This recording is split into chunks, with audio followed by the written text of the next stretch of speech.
ব্যক্তিগতভাবে আমার মনে হয় যে 2022 সাল থেকে খানিয়ে সম্পর্কে কোনো কিছু নিয়ে আলোচনা করাই যেন নিষিদ্ধ হয়ে দাঁড়িয়েছে, এবং মিডিয়ার সার্কাস এবং অযৌক্তিক বক্তব্যের উপর দাঁড়ানোই ভূমিকা দিয়ে মতামতধর্মী এই আলোচনাটা শুরু না করলে একথা বলা নিতান্তই কম বলা হবে যে খানিয়ে শিল্পীর একজন ভক্ত হিসেবে গত কয়েকটি বছর বেশ কঠিন কেটেছে আমার জন্য, এবং এই কারণেই খানিয়ের দ্বাদশ স্টুডিও অ্যালবাম বলি ঘিরে উন্মাদনা আমার কাছে অনেকটাই প্রাণহীন বলে মনে হয়। ইন্ডাস্ট্রিতে কালো তালিকাভুক্ত হয়ে এবং প্রতিটি সেতু পুড়িয়ে ফেলার পর তারপর ভালচার্সের অ্যালবামগুলো ও কিছু বিতর্কিত সিঙ্গল যেমন WW3 এবং কাজিনস এই আকারে নিজের সবচেয়ে খারাপ এবং বিতর্কিত কিছু কাজ প্রকাশ করার পর আমি খানিয়েকে খানিকটা সরিয়ে রেখেছিলাম একজন ফুরিয়ে যাওয়া শিল্পী হিসেবে, যিনি গভীর খাদে হয়তো পড়ে গিয়েছেন নৈতিকতার অভাবের ক্ষেত্রে।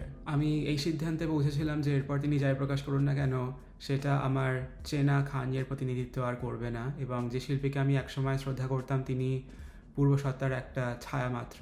এখন আপনি এটাকে স্টকহোম সিনড্রোম বলতেই পারেন, কিন্তু আসলে আমার কৌতূহলই আমাকে বলি শুনতে বারবার টেনে নিয়ে গেছে। আমার ভেতরের একটা অংশ এখনো দেখতে চায় যে কি ঘটছে, এবং অনেকটা গাড়ি দুর্ঘটনা ঘটার অপেক্ষায় তাকিয়ে থাকার মতো। তিনি কি নিয়ে কথা বলবেন, অ্যালবামটা শুনতে কেমন হবে, কিন্তু ইয়ের সাম্প্রতিক কাজ এবং জনসম্মুখে উপস্থিতির সমালোচক হওয়া সত্ত্বেও যদি বলি মোটামুটি ভদ্রস্থও নয় তবে মিথ্যে বলা হবে। এটা তার স্বর্ণযুগের কোনো কিছুর ধারে কাছেও নেই, তবে তার সাম্প্রতিক অ্যালবামগুলোর চেয়ে বহুগুণ ভালো, এবং সত্যি বলতে যে কোনো কিছুই তার থেকে বহুগুণ ভালো। তবে বক্তব্যের প্রধান উদ্দেশ্যটা হয়তো বোঝা গিয়েছে ইতিমধ্যে। প্রযোজনা এবং ইঞ্জিনিয়ারিং এর দিক থেকে বলি সবাইকে মনে করিয়ে দেয় যে খানিয়ে এখনও তাল তৈরির এক অনন্য প্রতিভা। তার সব গানগুলোকে নিয়েও তিনি যাই করে থাকুন না কেন যে কোনো কিছুকে শ্রবণযোগ্য করে তোলার একটা বিশেষ প্রতিভা রয়েছে এই মানুষটার মধ্যে। খানিয়ের স্যাম্পলিং এর অজস্র ব্যবহারের মধ্য দিয়ে তিনি নিজের শিকড়ে আরেকবার ফিরে গিয়েছেন। ফানস্ট্রাঙ্ক এবং হোয়াটএভার ওয়ার্কস এর মতো গানগুলোকে চিপমাঙ্ক সেল স্যাম্পলের মাধ্যমে তার খালেজ ড্রপ আউট এর দিনগুলো মনে করিয়ে দেয়। ফাদার এবং ওয়া দ্য লাভ তার অতিশয্যপূর্ণ ভঙ্গি, প্রথমটির দৃঢ় কম্পমান বেস এবং চালিকা শক্তির মতো অনস্বীকার্য সেন্স অবশ্যই খানিয়ে সুলভ, এবং এর ছন্দ শুনলেই তৎক্ষণাৎ ইয়েজাসের কথা মনে পড়ে যাবে। এবং বলিতে চতুর সূক্ষ্মতা রয়েছে, যেমন আই ক্যান্ট ওয়েট এবং হোয়াইট লাইন্স, যেখানে যথাক্রমে ইউ ক্যান্ট হারি লাভ কিংবা স্টিভি ওয়ান্ডারের they long to be close to you এর মতো ধ্রুপদী গানের বিশেষ আয়োজন বা ইন্টারপোলেশন রয়েছে। মনে হয় যেন এবার খানিয়ে সত্যি বিষয়টাকে গুরুত্ব দিয়ে নিয়েছেন এবং পূর্ণ মনোযোগ সহকারে কাজ করেছেন, কিন্তু তা সত্ত্বেও এই ইঞ্জিনিয়ারিংয়ে এক ধরনের শূন্যতা রয়ে গিয়েছে। ঠিক স্পষ্ট করে আমি বলতে পারবো না, কিন্তু অধিকাংশ ক্ষেত্রে এই গানগুলো ফাঁপা শোনায়। মামাস ফেভারিট এবং সার্কলসের মতো গানগুলো এর প্রকৃষ্ট উদাহরণ। যেন বলির মধ্যে একটা কৃত্রিম গুণ রয়েছে এবং কৃত্রিম বুদ্ধিমত্তা ব্যবহার করার জল্পনার জন্যই হয়তো এই ধারণাটা দায়ী, এবং তার উপর অধিকাংশ গানই 3 মিনিটের গণ্ডি পেরোয় না, এবং প্রতিটি ট্র্যাক হয়ে দাঁড়ায় একটা অপরিণত অভিজ্ঞতা। এবং বলির ক্ষেত্রে কোনো কিছুই পূর্ণাঙ্গ রূপ যে পেয়েছে আমি সেটা বলবো না, এবং পরিবেশনার প্রশ্নে পুরো অ্যালবাম জুড়ে অটোটিউনের উপর নির্ভর করেছেন, এবং বলিতে তিনি বেশ খানিকটা গেয়েছেন বটে, যেখানে হাইস অ্যান্ড লোদের মতো গানে তার কণ্ঠ গভীরভাবে প্রক্রিয়াজাত, এবং যখন তিনি র্যাপ করেন তখন অতীতে শোনা তার স্বাক্ষর টেনে টেনে উচ্চারণের ভঙ্গি এবং একঘেয়ে পরিবেশনায় বজায় রাখেন, যেটা প্রিচার ম্যানে শোনা যায়। এবং এখনকার অল্প কয়েকজন অতিথি শিল্পী পরিবেশ বদলে দিতে মোটামুটি ভালো কাজ করেছেন, এবং উল্লেখযোগ্য মানুষজনদের মধ্যে হচ্ছেন ট্রাভিস স্কট, যিনি ফাদার হাজির হয়েছেন তার আল ফ্যারো যুগের কথা মনে করিয়ে দেওয়া একটা ফ্লো নিয়ে। অন্যদিকে সিলো গ্রিন শিরোনাম গানের খবরকে অন্য উচ্চতায় তুলে দিয়েছেন, এবং টকবক্সের রাজকুমার আন্দ্রে ট্রাউটম্যান ছড়িয়ে আছেন বলির নানা গানে, এবং ওয়া দ্য লাভ এর মতো গানে তিনি এনেছেন ড্যাফট পাঙ্ক এর এক নতুন আবহ।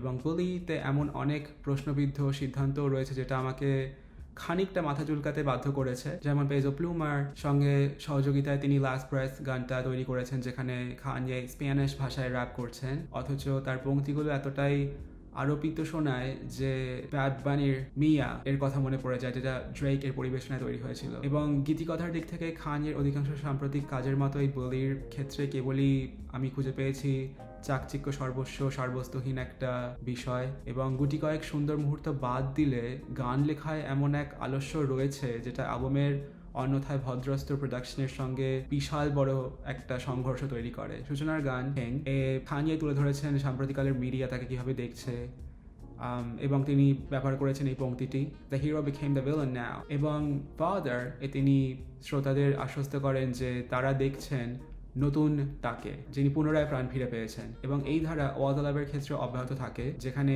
ইয়ে তার অতীতের বেদনা পেছনে ফেলে আসার চেষ্টা করছেন। বুলি গানে খানিয়ে স্বীকার করেন যে তিনি নিজেই একজন উৎপীড়ক, যার অহং মঞ্চের কেন্দ্রে বারবার চলে আসে যখন তিনি শ্রোতাদের বলেন যে কোনো ঈশ্বরকে যেন উপদেশ দেওয়া না হয়। হাইস অ্যান্ড লোজে তিনি ভক্তদের উদ্দেশ্যে কথা বলেন, গত একটি বছর তার পাশে থাকার জন্য ধন্যবাদও জানান। Highs and lows, Till You Never Let Me Go। এবং অ্যালবামের শেষের দিকে This One Here এর মতো গানগুলো পুনর্ব্যক্ত করে অতীত থেকে সরে এসে তার নতুন মানুষ হিসেবে পুনর্জন্ম নেবার সিদ্ধান্তকে। বলিতে এই সব কিছুই তুলে ধরার জন্য আমি খানিয়েকে খানিকটা প্রশংসা করলেও আবারও বলছি, এই সব কিছুর মধ্যেই একটা ভয়ঙ্কর কৃত্রিম ভাব রয়েছে, এবং ট্র্যাকগুলোতে রয়েছে সেই গতানুগতিক খানিয়ে ধাঁচের তাল সংক্রান্ত ব্যাপারটা, এবং তিনি যেটা বলেন তার খুব সামান্যই আন্তরিক বলে মনে হয়। এবং এই কথা বলছি কারণ শ্রোতারা খানিয়ের ক্ষেত্রে একটা জিনিস বারবার দেখেছেন, আত্মরক্ষার ঢাল নামিয়ে নিজেকে সংশোধনযোগ্য বা বদলে নেবার মতো সবার কাছে নিজেকে তিনি তুলে ধরেন বটে, তারপর অবাক করে তিনি সবাইকে হতাশ করেন। তবে আমি ভুলও বলতে পারি, হয়তো খানিয়ে সত্যি এই অ্যালবামে যা প্রচার করছেন তা জীবনে হয়তো তিনি পালন করবেন, সময় সব কথা বলবে। সব মিলিয়ে বুলি নিয়ে আমি খানিকটা দ্বিধাবিভক্ত। স্যাম্পলিং এর ভারী ব্যবহার সহ এখানে ইঞ্জিনিয়ারিং এবং প্রযোজনার ক্ষেত্রে যথেষ্ট ভদ্রস্থ সঙ্গে কিছুটা মোটামুটি ভালো পরিবেশনা রয়েছে, যেটা উপহার দেয় গুটি কয়েক সত্যি উপভোগ্য ট্র্যাক। এবং অন্যদিকে অধিকাংশ ট্র্যাকের লেখনী খানিকটা ফাঁপা, এবং গোটা অ্যালবামে এই ব্যাপারটার অভিমুখ এবং সত্যতা নিয়ে আমাকে খানিকটা প্রশ্ন তুলতে বাধ্য করে। আমার ভেতরের একটা অংশ বুলি শুনে খানিকটা পছন্দ করে এই অ্যালবামটা, এবং আরেকটা অংশ খানিয়ে যেটা বিক্রি করছেন সেটা কিনতে মোটেই রাজি নয়। অ্যালবাম বলির আনুষ্ঠানিক প্রচ্ছদের কথায় যদি আমি একটুখানি আসি, সেখানে দেখা যায় যে তার পুত্র সেন্ট ওয়েস্ট এর একটা উচ্চ বৈপরীত্যের সাদা কালোর আলোকচিত্র রয়েছে, যেখানে একগাল হাসিতে প্রদর্শন করছেন তিনি বিশেষভাবে তৈরি এক সেট টাইটানিয়াম গ্রিলস। এবং এই ছবিটা তোলা হয়েছে কিংবদন্তি জাপানি স্ট্রিট ফটোগ্রাফার টাইডো মোরিয়ামার সেই চিরাচরিত রুক্ষ দানাদার শৈলীতে।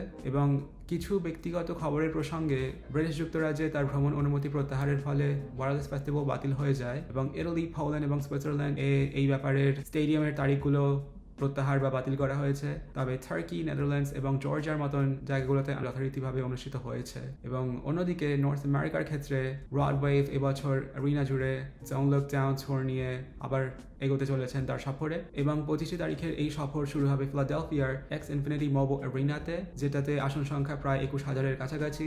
এবং New Orleans, Houston, Dallas, Englewood, San Francisco, Saint Louis, Detroit, Pittsburgh, Brooklyn, Chicago এবং অ্যাটলান্টার ক্ষেত্রে নির্ধারিত হয়েছে যে পরবর্তী অনুষ্ঠানগুলো অবিরামভাবে চলবে এখানে। এবং চলতি বছরের 18 নভেম্বর এই সফর শেষ হওয়ার কথা, এবং ভক্তরা একটি বিশেষ স্পটিফাই রিজার্ভ প্রি সেলে টিকিট কেনার যোগ্য হতে পারেন।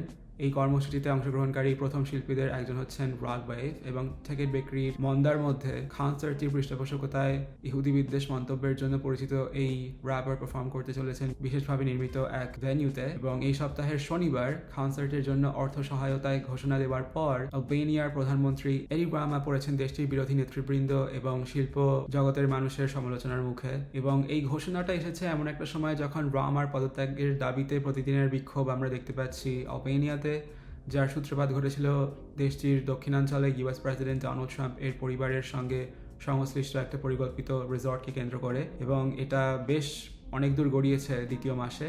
এবং এই সমস্ত বিবেচনায় খানিয়ে ওয়েস্টের 2020 পরবর্তী অ্যালবামগুলোর প্রেক্ষাপটে আমি বলিকে একটা ন্যায্য সুযোগ দিতে চাই। এবং কেউ কেউ বলতে পারেন যে ক্ষমা প্রার্থনা এবং মিডিয়ার সঙ্গে অবিরাম টানাপোড়েনের আবহে খানিয়ে এই অ্যালবামের জন্য কোনো রকমের প্রশংসা পাওয়ার যোগ্য নন। তবুও এখানে আমাদের কাছে এটা দাঁড়িয়ে রয়েছে একটা অ্যালবাম হিসেবে, এবং বলিতে এমন কিছু ভদ্রস্থ উপাদান সত্যি রয়েছে যেটা জাগিয়ে তোলে এই ক্ষীণ আশা যে খানিয়ে হয়তো আবারও শ্রবণযোগ্য এবং উপভোগ্য সঙ্গীত তৈরি করতে পারেন। কিন্তু যা এবং ইয়ের সময়ে তো আমরা এই একই জায়গায় দাঁড়িয়েছিলাম, তাই না? বলি আবারও কি আমাদের খানিয়ের উপর আস্থা ফিরিয়ে আনার ক্ষেত্রে সফল হবে, নাকি ইতিমধ্যেই তিনি বোকার মতো কিছু বলে বসবেন বা করে বসবেন? নাকি বলি খানিয়ের মুক্তির পদযাত্রার প্রথম পদক্ষেপ, যা হয়তো তাকে নিজের ভুলগুলো শোধরানোর একটা সুযোগ দেবে?